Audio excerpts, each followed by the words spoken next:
rakyat.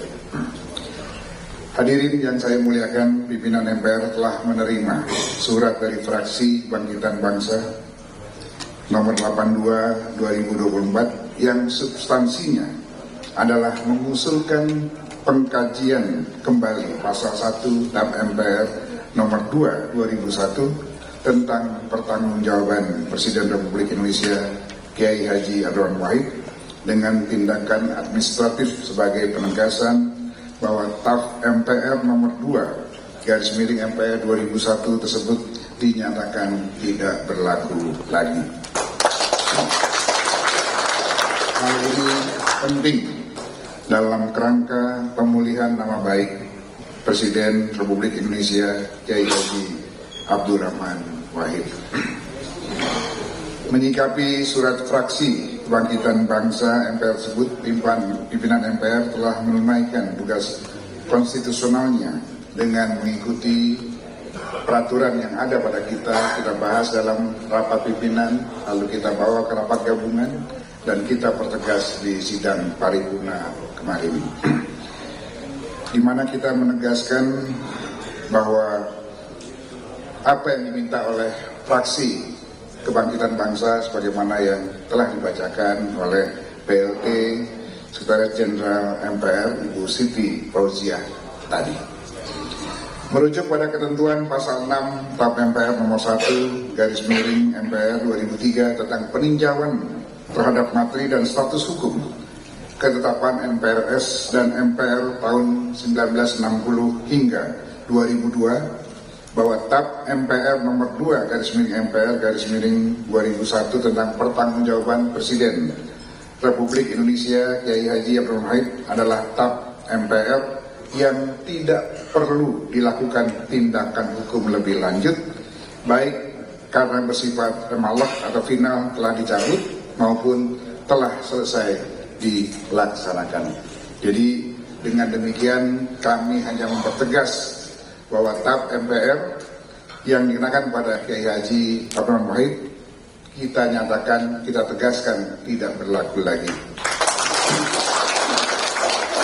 Dengan demikian, pimpinan MPR melalui surat kepada fraksi Kebangkitan Bangsa MPR menegaskan bahwa TAP MPR nomor 2 /MPR 2001 kedudukan hukumnya tidak berlaku lagi, oleh karenanya seluruh implikasi hukum yang terkait menjadi gugur dengan sendirinya. Mudah-mudahan saja dengan penegasan ini kita mengusulkan kembali kepada pemerintah baik yang hari ini maupun yang datang untuk beliau dianugerahkan gelar pahlawan nasional. Sebagai penegasan daripada sikap kita tersebut sudah tercermin dari pandangan akhir fraksi dan kelompok DPD RI telah disampaikan dalam pidato penutupan masa sidang akhir masa jabatan 2019-2024 pada tanggal 25 September 2024 yang lalu. Hadirin yang saya muliakan, kita mengenal sosok Kiai Haji Abdurrahman Wahid atau biasa kita sebut Gus Dur sebagai tokoh agama atau ulama dan tokoh bangsa yang humoris. Mungkin beliau adalah presiden terlucu yang pernah kita miliki. Namun dalam konteks Indonesia, menjadi ulama dan tokoh bangsa yang humoris memiliki makna yang strategis dan substansial. Mengapa? Sebagai ulama, Gus Dur menjadikan humor sebagai pembungkus pesan-pesan moral, menjadikan ajaran dan dogma agama dengan bahasa yang lebih cair, jauh dari kesan kaku, dan langsung masuk ke bawah sadar yang mendengarkan.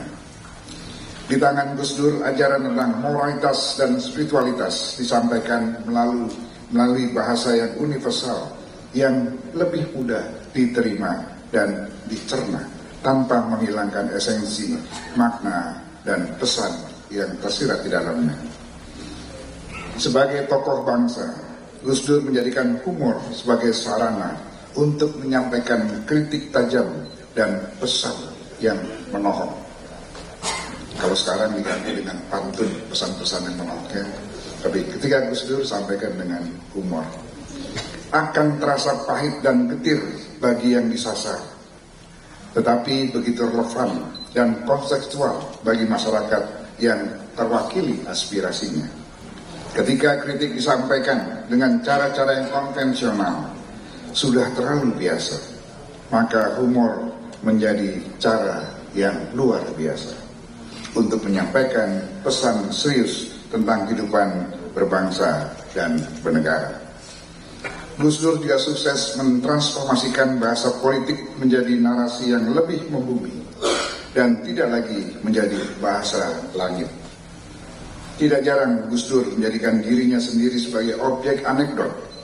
Ini adalah cerminan bahwa Gus Dur adalah sosok yang manusiawi, tidak anti kritik dan egaliter, menempatkan dirinya sejajar dan menjadi bagian dari masyarakat luas. Gus Dur tidak menjadikan ketokohannya sebagai justifikasi untuk menempatkan dirinya di atas menara gading yang sulit dijangkau khalayak. Bapak Ibu sekalian, mungkin masih ingat cerita tentang Gus Dur dan sopir Metro Mini.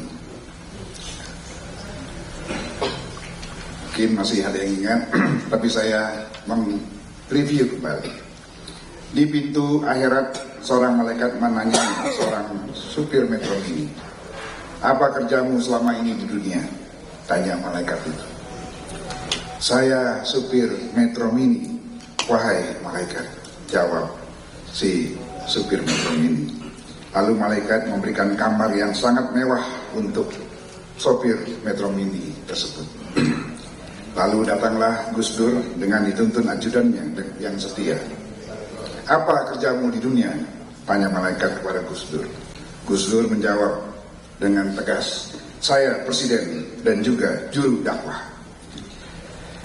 Lalu malaikat memberikan kamar yang kecil dan sangat sederhana. Melihat itu Gus Dur protes keras. "Hei malaikat, kenapa kok saya dikasih kamar yang kecil? Saya kan presiden, juru dakwah harusnya mendapat kamar yang lebih besar dan tidak lebih rendah dari seorang supir Metro Mini." Dengan tenang, malaikat itu lalu menjawab, "Begini, Pak Gus Dur, pada saat Anda ceramah, Anda membuat orang semua mengantuk dan tertidur, sehingga melupakan Tuhan. Sedangkan supir Metro Mini mengemudi dengan ngebut, membuat orang berdoa dan mengingat Tuhan." Itulah kira-kira joke-joke Gus Dur yang sangat menggelitik kita. Barangkali juga sempat ditanyakan kepada Menteri Pertahanan ketika itu, Pak Mahfud MD, Profesor, "Gus, ini saya menjadi Menteri Pertahanan," kata Profesor Mahfud MD. "Tidak, kamu Menteri Pertahanan." "Waduh, saya nggak bisa, Gus, saya nggak sanggup. Kalau Menteri Pertahanan oke. Saya kira ini Menteri Pertanahan katanya." "Oh, saya jadi presiden nggak punya pengalaman, kamu apalagi profesor, harusnya bisa jadi Menteri Pertahanan." Saudara sekalian yang saya muliakan, tentu saja kita mengenal Gus Dur tidak hanya karena kelucuannya. Gus Dur juga memiliki wawasan yang luas sebagai seorang intelektual. Gus Dur memiliki pandangan jauh ke depan, visioner, dan kadangkala sulit dipahami oleh pemikiran yang konservatif, karena mungkin terlalu maju dan melampaui konseptualitas pada zamannya. Meskipun, ini mohon maaf, memiliki keterbatasan pada penglihatan fisik, namun Gus Dur memiliki ketajaman mata hati dan mampu membaca tanda-tanda zaman. Banyak atribut positif yang disematkan orang pada diri, namun yang paling menonjol dan yang menjadi legasi besar bagi bangsa kita, bangsa Indonesia, adalah keberpihakannya pada kelompok minoritas. Gus Dur adalah ikon kesetaraan yang begitu menjunjung tinggi toleransi, mengedepankan sikap inklusivitas atau merangkul semua kalangan, dan menempatkan manusia pada kemanusiaannya. Komitmennya untuk menyimbangkan harmoni sosial di tengah pluralitas Indonesia tidak pernah kita rasakan. Bagi bangsa Indonesia yang begitu kaya akan keberagaman, menempatkan dan memaknai pluralisme sebagai fakta sosiologis, antropologis, dan fitrah kebangsaan sebagaimana tercermin pada pemikiran, sikap, dan kebijakan Gus Dur adalah warisan yang wajib kita jaga dan kita lestarikan sebagai jiwa bangsa. Dan cara terbaik melestarikannya adalah dengan mengaktualisasikannya dalam kehidupan bermasyarakat, berbangsa, dan bernegara. Dalam usia yang ke-79 tahun, Indonesia memiliki 7 presiden yang mendapatkan julukan berdasarkan pada pencapaian masing-masing. Jika Presiden Soekarno kita kenal sebagai Bapak Proklamator, Presiden Soeharto Bapak Pembangunan, Presiden Habibie Bapak Teknologi, Presiden Megawati Ibu Penegak Konstitusi, Presiden SBY Bapak Perdamaian, dan Presiden Jokowi Bapak Infrastruktur, maka Gus Dur adalah Bapak Pluralisme. Keberpihakan Gus Dur pada pluralisme tidaklah terlepas dari komitmen kuatnya untuk menegakkan supremasi demokrasi yang berbasis pada kemanusiaan dan keadilan sosial. Bagi Gus Dur, memajukan demokrasi haruslah dalam satu tarikan napas dengan penghormatan terhadap nilai-nilai kemanusiaan atau humanisme dan perjuangan untuk mewujudkan rasa keadilan di tengah-tengah kehidupan masyarakat. Mungkin kalau Gus Dur masih hidup melihat perkembangan hari ini, tentu saja menjadi PR Presiden akan datang untuk memperbaiki nilai-nilai yang selama ini sudah memudar, ya. Di mana hukum yang tadinya ditujukan untuk menegakkan keadilan kemudian dijadikan seni untuk membenarkan yang salah, menyalahkan yang benar. Dan kita harus kembalikan lagi bahwa politik adalah ilmu untuk menegakkan konstitusi, memberikan negara yang berkemakmuran, adil, merata, dan demokratis. Bukan politik dan dijadikan sebagai ilmu yang memungkinkan yang tidak mungkin, tidak memungkinkan yang mungkin. Saudara sekalian yang saya muliakan, sampai titik ini rasanya kita dapat bersepakat. Begitu besar jasa-jasa Gus Dur dalam memperjuangkan nilai-nilai toleransi, demokrasi, dan keadilan sosial.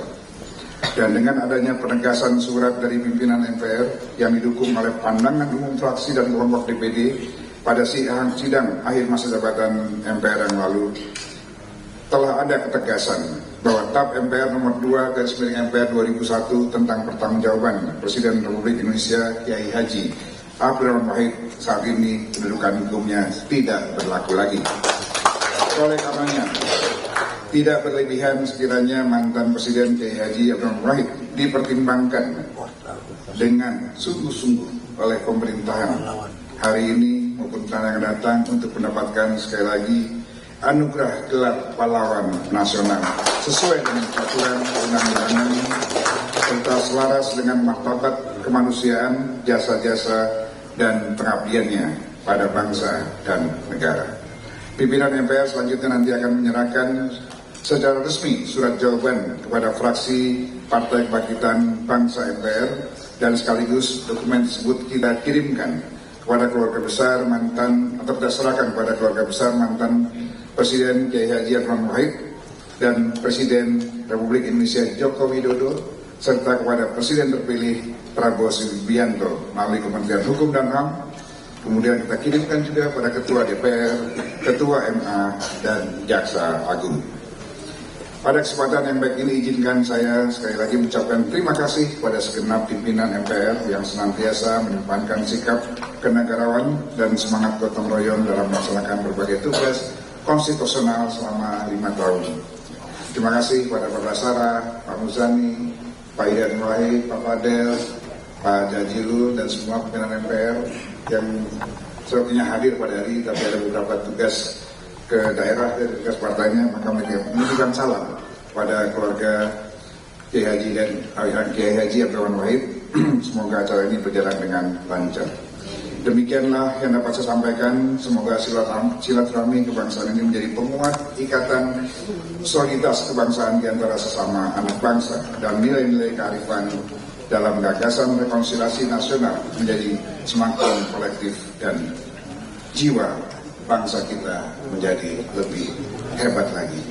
Sekaligus menegaskan kita bukan bangsa penendang. Sekian, wabillahi hidayah. Wassalamualaikum warahmatullahi wabarakatuh. Kepada Ketua MPR RI, kami mohon untuk tetap berada di depan. Selanjutnya adalah penyerahan dokumen dari pimpinan MPR RI kepada keluarga besar Kiai Haji Abdurrahman Wahid, fraksi PKB dan Menkumham. Kami mengundang dengan hormat kepada para wakil ketua MPR untuk mendampingi. Kami juga turut mengundang dengan hormat Ibu Sinta Nuria Wahid, didampingi oleh Kiai Haji Dr. Umar Wahid Hashim SPP, Ibu Alisa Wahid, Ibu Yeni Wahid, Ibu Anita Wahid, Ibu Inayah Wahid, serta Ketua Fraksi PKB dan perwakilan Menkumham, Kepala BPSDM disilakan maju ke depan. Jangan tinggi, jangan tinggi. Di bawah ya, di bawah. Flash, woi flash. Kami silakan penyerahan dokumen yang pertama diserahkan kepada Ibu Haja Sinta Nuria Wahid. Itu bapak, woi bapak.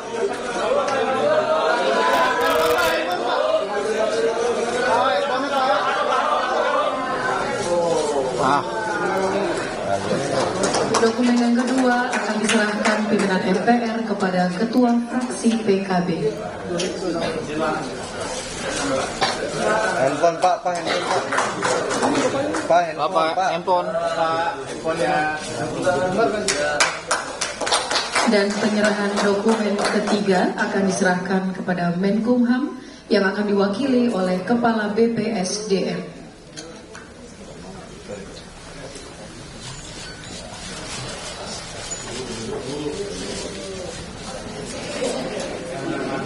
Selanjutnya adalah sesi foto bersama. Kami turut mengundang dengan hormat Profesor Jimli Asyidiki, Dr. Alwi Shihab, Profesor Mahfud MD, Profesor Dahlan Iskan, dan PLT Sekjen MPR RI.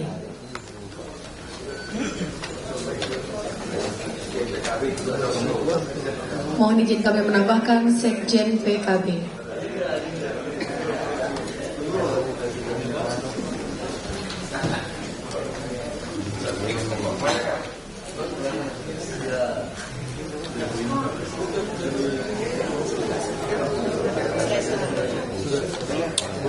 Baik, kami hitung Bapak dan Ibu. 1, 2, 3. Sekali lagi. 1, 2, 3.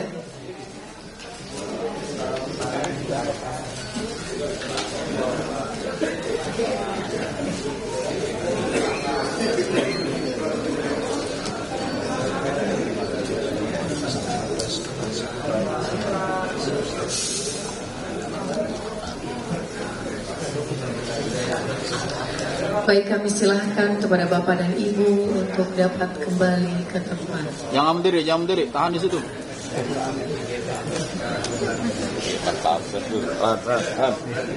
Ngeri kan? Ngeri memalukan.